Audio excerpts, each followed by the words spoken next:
നമസ്കാരം. Raft of ഫുട്ബോളിലേക്ക് ഏവർക്കും സ്വാഗതം. കോപ്പ അമേരിക്കയിൽ ഇന്ന് കാനഡ അർജന്റീനയെ നേരിടുന്നു. ഉദ്ഘാടന മത്സരമാണ്.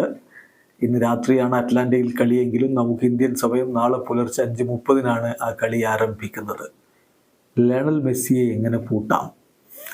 ഇത് ലോകത്തെ വമ്പൻ കോച്ചുമാരും വമ്പൻ ടീമുകളും നോക്കിയിട്ട് നടക്കാത്ത കാര്യമാണ്. പക്ഷെ കാനഡയ്ക്ക് അതിന് കഴിയുമോ?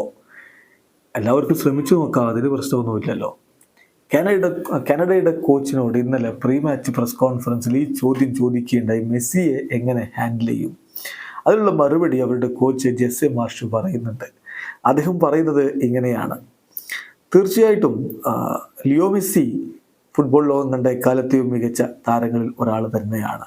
അദ്ദേഹത്തിൻ്റെ ക്വാളിറ്റി മാത്രമല്ല, അദ്ദേഹത്തിൻ്റെ ആ ഒരു പാരമ്പര്യം എന്താണ് എന്നും നമുക്കറിയാം. അദ്ദേഹത്തിൻ്റെ എബിലിറ്റി, കളിക്കളത്തിൽ അദ്ദേഹത്തിന് നീങ്ങാനുള്ള എബിലിറ്റി, അതൊക്കെ വളരെ പ്രധാനപ്പെട്ടതാണ്.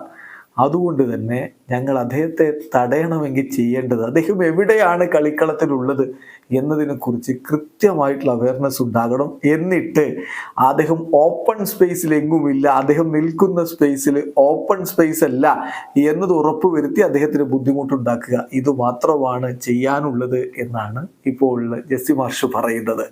അത് സാധിക്കുമോ എന്നുള്ളതാണ് ചോദ്യം. കാരണം ലയണൽ മെസ്സി അദ്ദേഹത്തിന് ഇഷ്ടമുള്ള പോലെ വളരെ ഫ്രീ ആയിട്ട് കളിക്കളത്തിൽ മൂവ് ചെയ്യുന്ന ഒരാളാണ്. അങ്ങനെ തന്നെയാണ് അദ്ദേഹത്തെ ലയണൽ സ്കലോനി കളിക്കളത്തിലേക്ക് വിടുന്നത്. പ്രത്യേകിച്ച് ഇന്ന പൊസിഷൻ കീപ്പ് ചെയ്ത് കളിക്കണം എന്ന തരത്തിലൊരു ഉത്തരവാദിത്വം ഏൽപ്പിച്ചിട്ടല്ല, ഫ്രീ റോമിങ്ങിനുള്ള അവസരം കൊടുത്തുകൊണ്ടാണ് മെസ്സി വിടുന്നത്. അതുകൊണ്ട് മെസ്സി എവിടെ എന്ന് ഉറ്റുനോക്കിക്കൊണ്ട് അദ്ദേഹത്തിന് ഫ്രീ സ്പേസ് കിട്ടാതെ അദ്ദേഹത്തെ പൂട്ടുക എന്നുള്ളതൊന്നും അത്രയധികം പ്രാക്ടിക്കലായിട്ടുള്ള കാര്യമല്ല.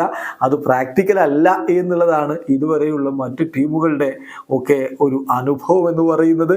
ഇന്ന് കാനഡയുടെ അനുഭവം എന്തായിരിക്കും? കാത്തിരിക്കാം. വീഡിയോ അവസാനിക്കുന്ന ഫുട്ബോൾ ലോകത്തെ കൂടുതൽ വിശേഷങ്ങളുമായി റാഫ്റ്റ് ഓഫ് എത്താം.